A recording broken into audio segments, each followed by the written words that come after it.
പടത്തിനും ഈ ചോദ്യത്തിനും യാതൊരു ബന്ധമില്ലാതെ വെച്ചു. അല്ല സാറേ, നാളെ എടുത്തരാം, എനിക്ക് ആ വാച്ച് ഗിഫ്റ്റ് ആയിട്ട് തരാൻ പറ്റുമോ? ആധാർ കാർഡ്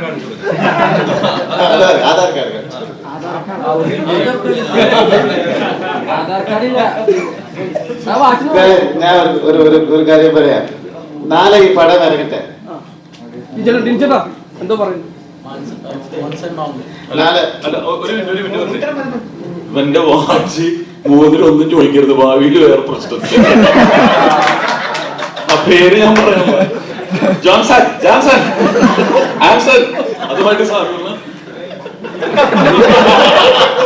ഈ പ്രസ് മീറ്റിനിടയ്ക്ക് ഇവർ ഒരു മീറ്റിംഗ് വെച്ച് എനിക്ക് വേണ്ടി മാത്രമേ സംസാരിച്ചു.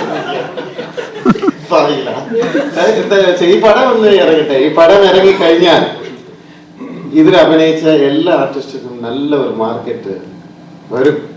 നല്ല പടങ്ങൾ, കുറെ പടങ്ങൾ വരട്ടെ. എല്ലാവരും ഇതുപോലെ വാച്ച് ചെയ്തിട്ടെ. എനിക്ക് കുറെ ബർത്ത്ഡേ വരട്ടെ. ഇവർ കയ്യിലേന്ന് പിടിങ്ങി ആഘോഷിക്കും. നിന്റെ പേരെന്താ? വിഘ്നേഷ്. നിന്റെ ചാനൽ ഏതാ? ശരി, വീട്ടിലേക്ക് വേണം തരാം കേട്ടോ. തരൻ പറഞ്ഞാൽ തന്നിരിക്കും ഉറപ്പ്. ഈ വാച്ച് അല്ല, വേറെ വാച്ച്. നീ നാളെ എന്റെ ഒരു റിക്വസ്റ്റ് ആണ്, എന്റെ ഒരു റിക്വസ്റ്റ് ആണ്. ഇത്രയും ദിവസത്തിൽ ഈ പടം എടുത്താലും ഇത്രയും ആക്ടേഴ്സ് വെച്ചിട്ട് നമ്മുടെ ഇക്ക ഉൾപ്പെടെ ഒരു പുതിയ ഗെറ്റപ്പില് അത്രയും ഒരു ഹാർഡ് വർക്കിലാണ് ഈ പടം നാളെ ഇറങ്ങുന്നത്. മനസ്സുകൊണ്ട് നിങ്ങൾ എടുത്ത് ഞാൻ ഒരു കാര്യം പറയാം. പടം ഇഷ്ടപ്പെട്ടാൽ ഇതുകൊണ്ട് ഹിറ്റാക്കി തരുമോ പ്ലീസ്? ഹിറ്റാക്കി തരാം. ഇത് ആത്മാർത്ഥമായ. കാരണം ഇപ്പോൾ ഇൻഡസ്ട്രിയിലെ എന്തൊക്കെ കഷ്ടങ്ങൾ നടക്കുന്നതെന്ന് അറിയാം. ഓരോരുത്തരുള്ളിൽ നമ്മളിപ്പോൾ ചിരിച്ചുകൊണ്ട് ഇവിടെ ഇരുന്നാലും ചില വേദനക്കുള്ള കാര്യങ്ങളൊക്കെ മനസ്സിനകത്തുണ്ട്, ഇല്ലെന്ന് പറയാൻ പറ്റില്ല, കലാകാർക്ക് ഉണ്ട്.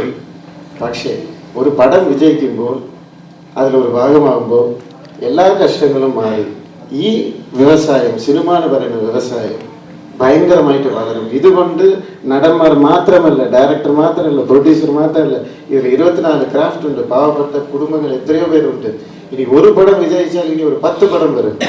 ഇതേ അബാം പ്രൊഡ്യൂസേഴ്സ് ഇനി ഒരു 30-40 പടങ്ങൾ, വലിയ പടങ്ങൾ പ്രൊഡ്യൂസ് ചെയ്യും. ഈ വ്യവസായം ഇനിയും മുമ്പോട്ട് പോകണം. അതിനു വേണ്ടി നിങ്ങൾ എല്ലാവരും, മീഡിയ എല്ലാവരും നെഗറ്റീവ് മാറ്റി വെച്ചിട്ട് നിങ്ങൾ എല്ലാവരെയും നിങ്ങളോട് ഒരു സുഹൃത്തായിട്ട് കൺസിഡർ ചെയ്ത് ഈ പടം ഒന്ന് ഹിറ്റാക്കി ഇഷ്ടപ്പെട്ട. Thank you so much.